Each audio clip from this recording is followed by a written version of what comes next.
What is going on, guys? Welcome back to Strength Coach Rants. I'm your host, Connor Lyons, and today we're going to do something a little bit different. I kind of realized that there's a bunch of you guys listening to me, and it dawned on me that a lot of you might not know much about me.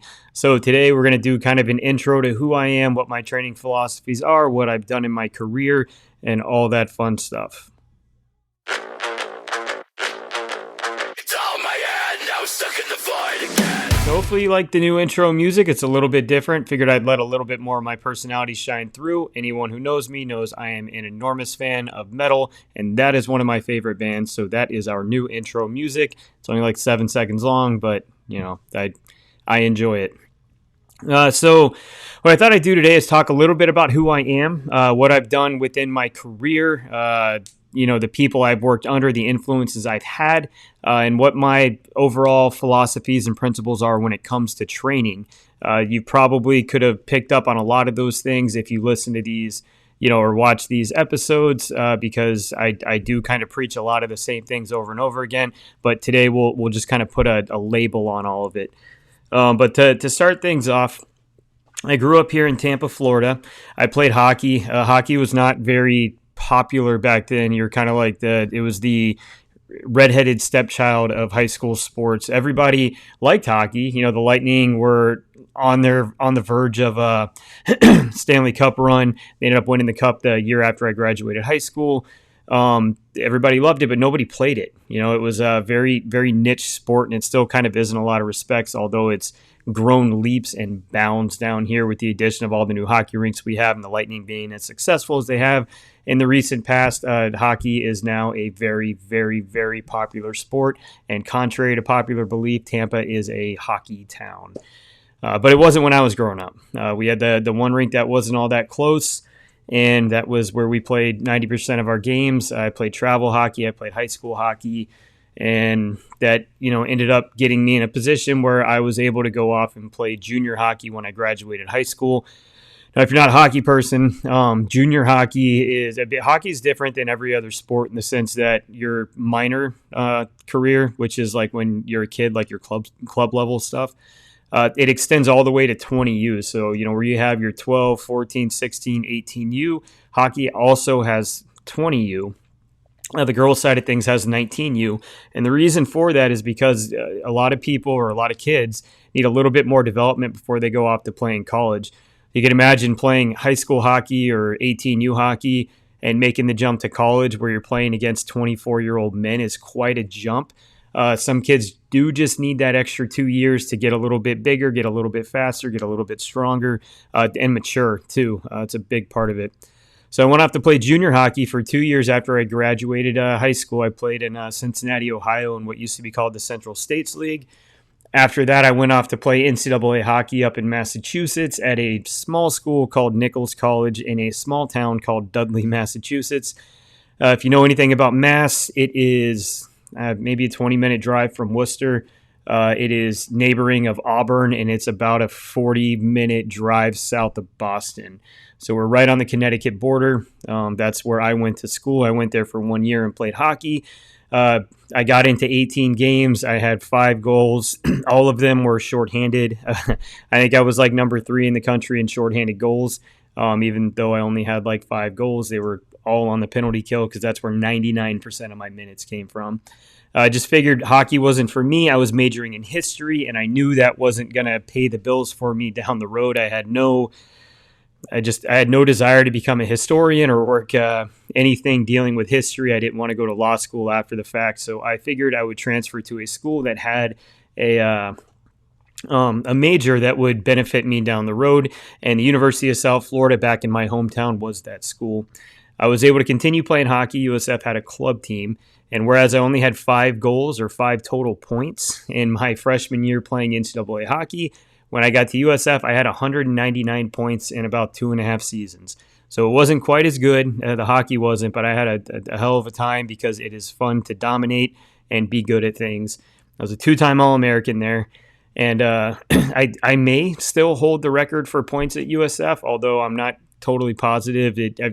The whole program's like changed hands so many times. I don't know who's running it anymore, or if they even have any of the old stats like still on hand. But that's where that is. I while I was at USF, I decided to forego the exercise science degree because I wanted to get my degree in athletic training. And if you don't know about much about athletic training, athletic trainers are the guys and gals who run on the field when somebody gets hurt. We do a lot of preventative stuff, a lot of rehabilitation stuff when guys and girls get injured, and we provide coverage, and we are hydration specialists. I dealt with water a whole lot during my college career, working with various teams at USF and then some high school sports as well. But while I was there, I interned at a place called the Athletes Compound for almost a full year. That was where I first got my feet wet when it came to strength and conditioning. That was the first time I had actually been involved in that side of things. And I did that while I was going to school, my first 2 semesters. And then I just ran out of time because we had clinical rotations within the athletic training program where I was doing upwards of 30 hours a week, working with various teams. I spent a lot of time with USF football. And then again, like I said, I did a lot of high schools, USF baseball. Sorry, that's been sitting in my throat for a while. USF baseball, USF tennis. I also did a clinical rotation at the Athletes Compound. So there just wasn't enough time to intern offsite in addition to the 20 hours I was sitting in class, the 30 hours that I was doing my clinical rotations, and the 20 hours that I did working a regular job. So I was very busy. But I did end up having the opportunity to intern with USF Strength and Conditioning while I was there because it was so close. I was able to kind of split time with my clinical rotation and the athletic training side when I was working with football and do my strength and conditioning with the football program. They kind of let me do double duty there, which was very nice of them because that was what was going to help prepare me for my career. I wasn't overly interested in the coverage and being an athletic trainer. I went that route because it was really twofold. One was I figured if I could learn the mechanisms of injury, I could learn how to prevent them, right? And that is 90% of our job as strength and conditioning coaches is injury prevention and keeping you resilient and on the field. If we can learn how to cause those injuries, then I should be able to do a pretty good job preventing them. And so far, that's been the case. We don't deal with a lot of soft tissue stuff with the vast majority of the athletes that I work with. The other half of it was I had really only played hockey at a high level. I had never played football. I wasn't allowed to. My mom thought it was too dangerous, and then it turns out I had like 5 concussions playing hockey, which probably messed me up pretty good. But I wasn't allowed to play football. I stopped playing baseball after I got hit by a pitch when I was like 9 years old. I was just done with it, and I didn't like it. Baseball wasn't fun. I stopped playing soccer when, I think I played for like the blue team was like my last team that I played soccer. What else did I play? I did some track and field. I played some basketball, but I had never really played anything at a high level, so I didn't really understand the demands of the sport. And I figured these clinical rotations that I get to do with these, various teams are going to give me insight into practice, into games, what the actual loads on the field are like for all these sports. And it really helped. It gave me a lot of knowledge that I still use today when dealing with athletes because I'm not at the schools with them. I don't know what they're doing, but at least I have an understanding of what these practices look like, how their weeks lay out a lot of the time and things like that. So when I go to program, I'm not, destroying them. So those were like really the 2 reasons. And there was a third reason. I really thought athletic training would round me out a lot more because there was so much anatomy. We had something like 30 hours of anatomy within the athletic training program, and that's in addition to A&P 1 and 2. So I really, really, really learned how the body functions. We even had a cadaver lab where we dissected people. I got to sit in on surgeries and things like that. We did gen med hours. We did orthopedic rounds. I got to do a lot when it came to anatomy, and that was something that I wouldn't have necessarily gotten if I went the exercise science route. So I went the athletic training route, and I think it paid off in spades. Like it paid absolute dividends down the road. It's been like a very positive thing in my career. When I got done with school, so that was USF. Graduated in 2011, and I took my first job right out of school as a personal trainer at a place called Lifestyle Family Fitness in an area of Tampa called Hyde Park. Now, if you're not from Tampa, Hyde Park is pretty much the same everywhere, I take it. There's a ton of money down there. So I worked at a personal training department that pulled in like 120 to 150,000 a month. It was stupid. There was like 20 personal trainers. I hated it. I wasn't a big fan of the clientele, and I really hated that everyone was trying to cut each other's legs out from under us. I come from, team settings, working with teams, playing sports, and this wasn't that. This was everybody trying to get theirs and step on whoever's toes they had to get there. And I'm not built for that. I'm not going to, talk shit about one of my colleagues to try to get you to give me your money instead of that person your money. So I left after about 5 months. Had a really hard time finding a job in the field. I ended up taking a job in a warehouse while I was waiting. And then after I took that job, I was offered like 3 positions within the field. Funny how that works. So I spent about a month in working in the warehouse, and then took a job at a place called Athletic Edge, doing mostly combine prep and youth athletic development.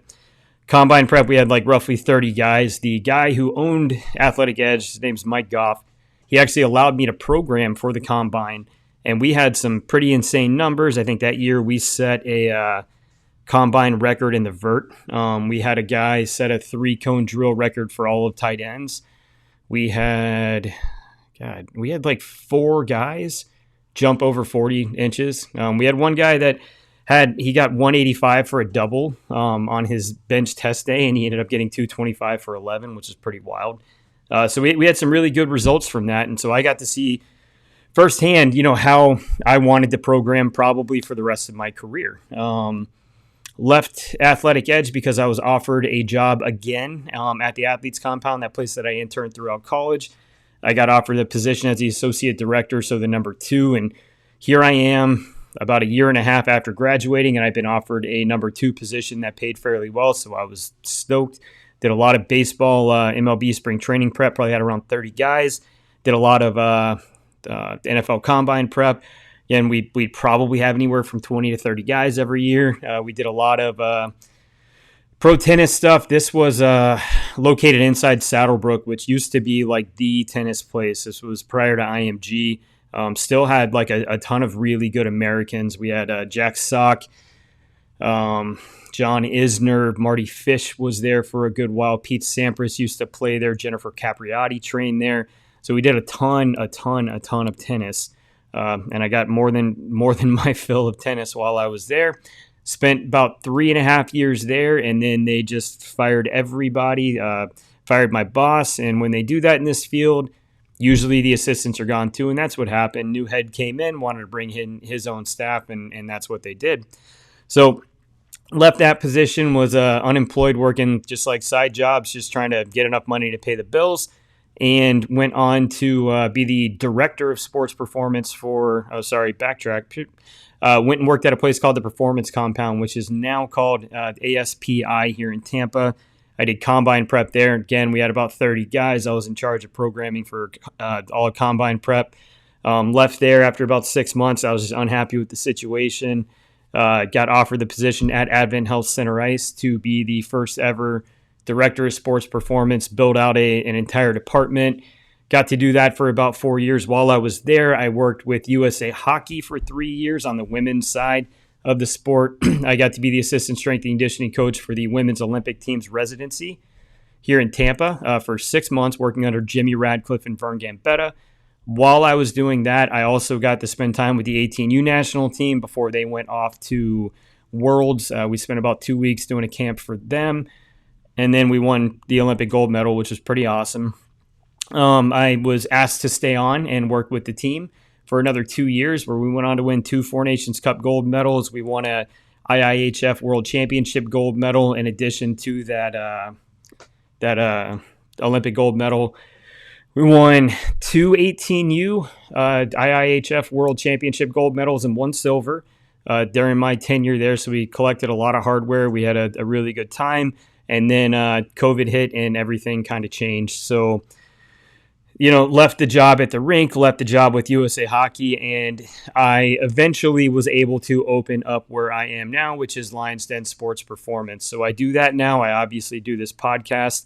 I'm also in the process of still trying to get Strength Coach University off the ground. It is just legit. Had a really busy summer. My daughter was born. I've had zero time to shoot the things that I need to shoot to make that website happen. So it'll eventually come. It may be 15 years from now.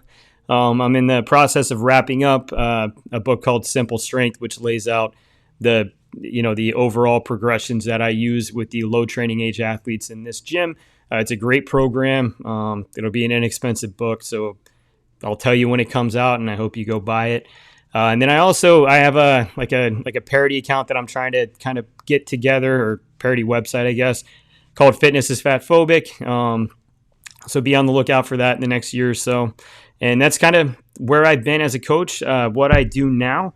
And, next we're going to go on to, some of my influences, who I've worked under and learned from, my principles and philosophies and all of that. So we're going there next. Throughout my career, I've been very, very blessed to work with some amazing individuals, underneath some, alongside others. I'm going to kind of talk about some of those influences today. The very first one would be Jason Riley. Now, Jason was Derek Jeter's guy, like back in the mid to late 2000s.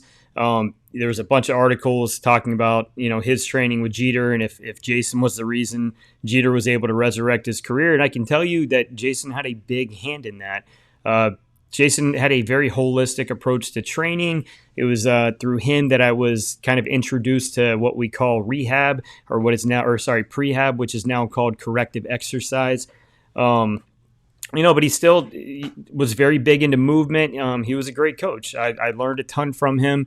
It was great to have that be like my first opportunity in the field because I learned so much. After that, I had worked at USF underneath Ron McKeefrey. And while I don't share a lot in common with Ron when it comes to overall training philosophies, because he is and has been a HIT method guy. I learned a ton from him. We used to do these things called Mondays with Mac, and he would talk about the business side of things, the management side of things, dealing with people, all that kind of stuff when I was at my internship with USF, and those were absolutely invaluable. Back then I wanted to be a coach. I wasn't super interested in the rest of it, but I still paid attention enough to kind of get some of that stuff down.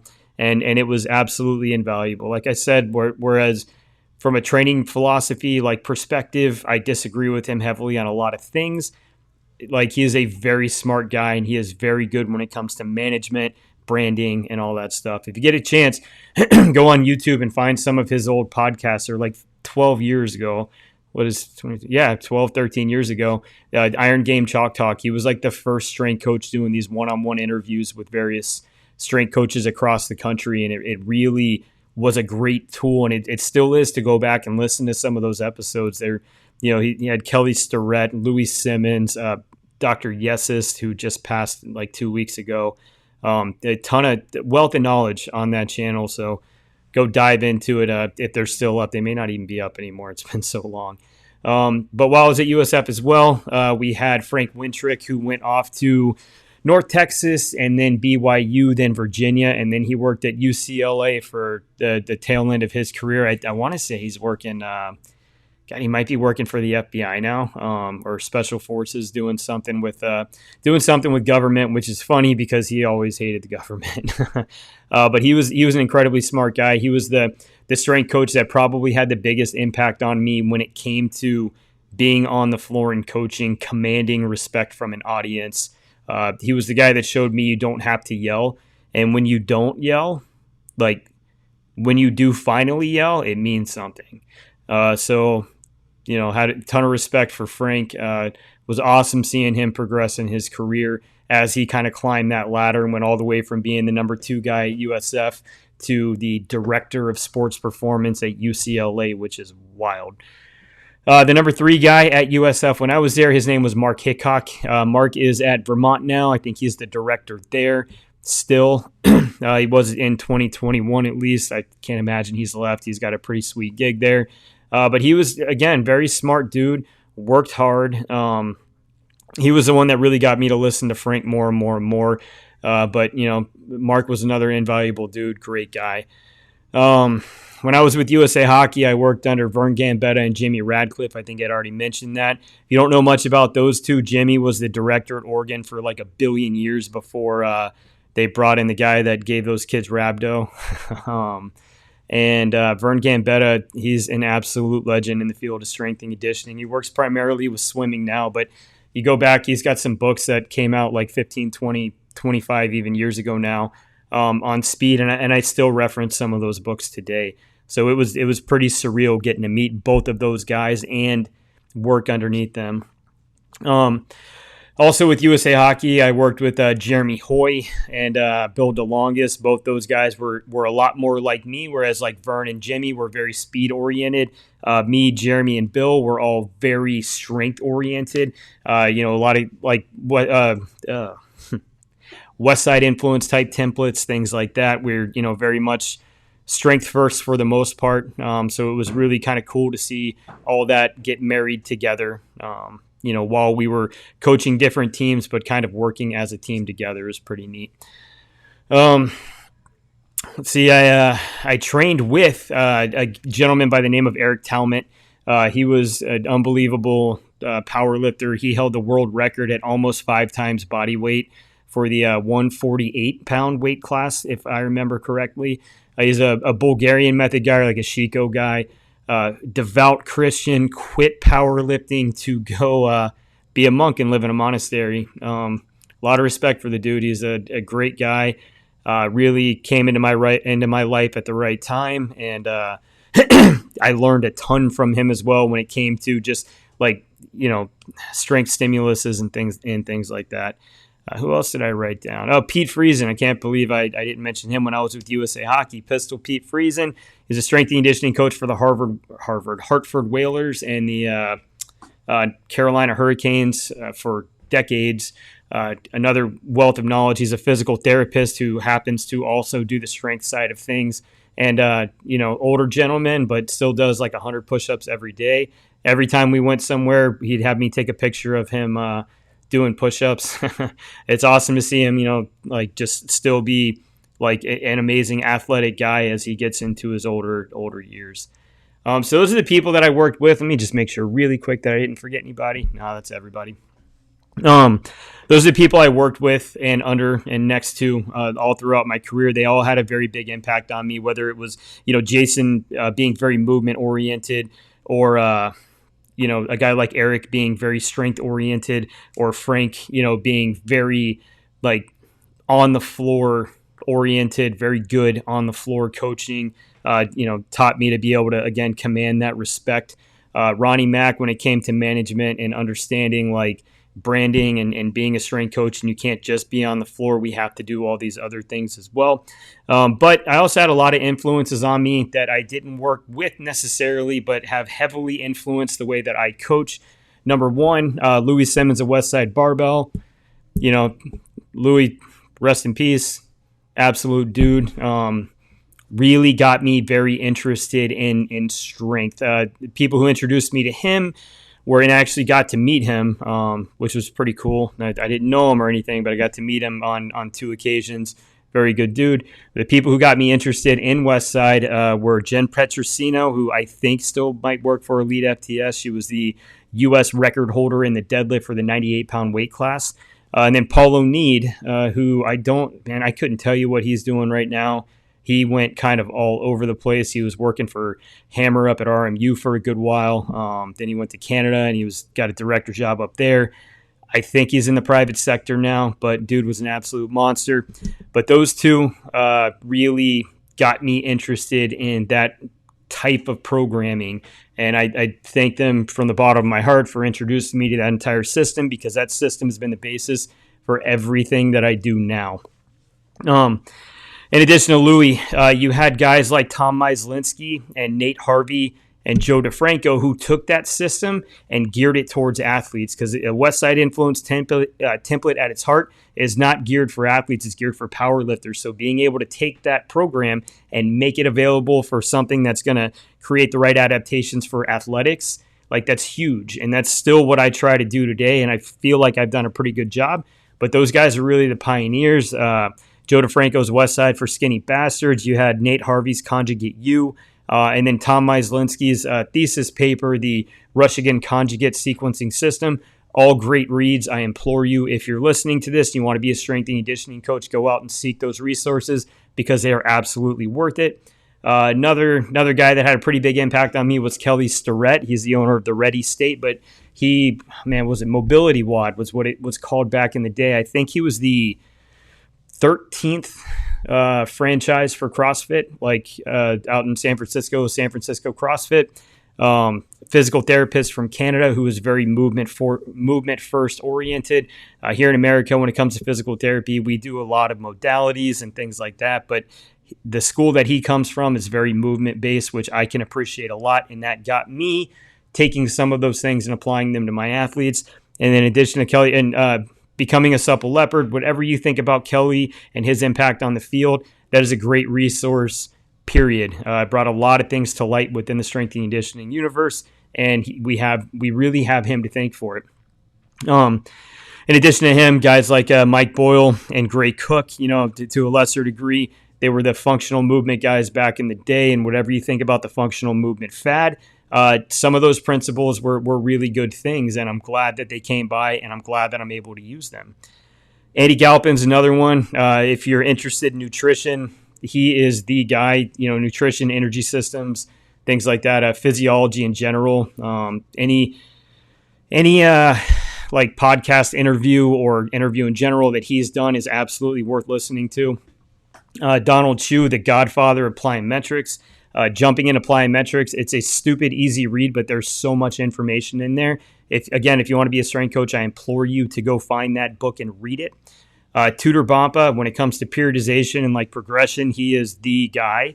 If you haven't read periodization and you're a strength and conditioning coach, are you really a strength and conditioning coach? And then also with Mel Sipp and Yuri Verkhoshansky, those two, right? Super training.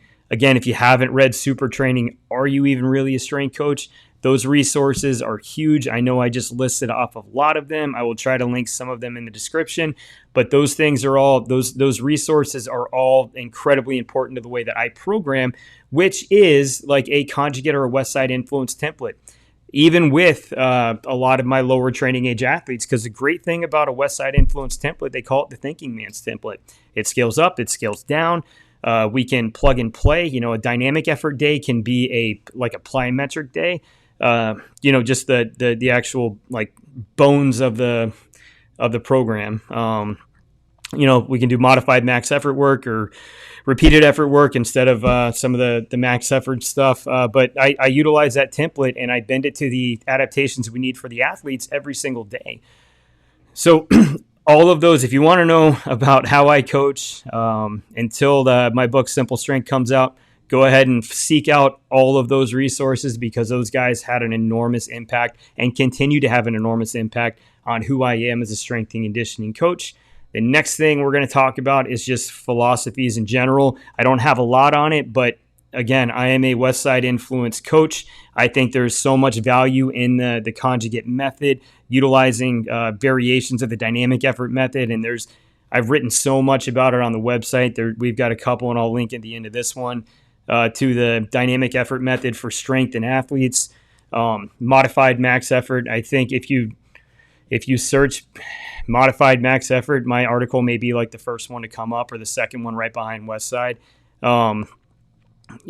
There's so many ways to bend this program to help facilitate the needs of your athletes. It just takes a little bit of thinking. That's a big part of what I do.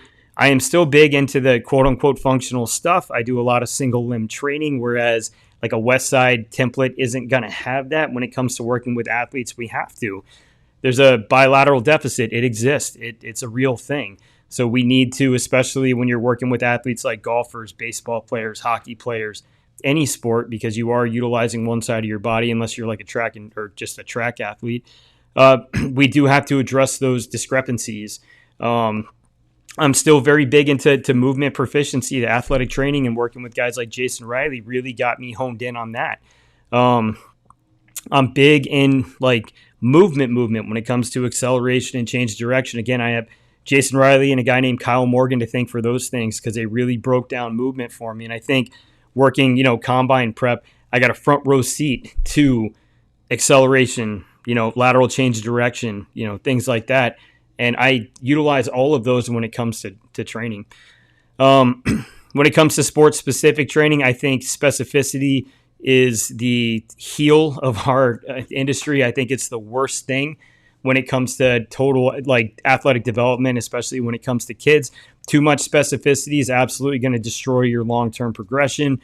So I try to give athletes the things they're not getting on the field of play, especially during the season, to help round them out as an athlete and ensure that, they're able to continue progressing and not get hurt. Specificity is going to lead 100% to overuse injuries, and we have to make sure strength and conditioning coaches that we combat that by giving them a lot of things that they don't get on the field of play.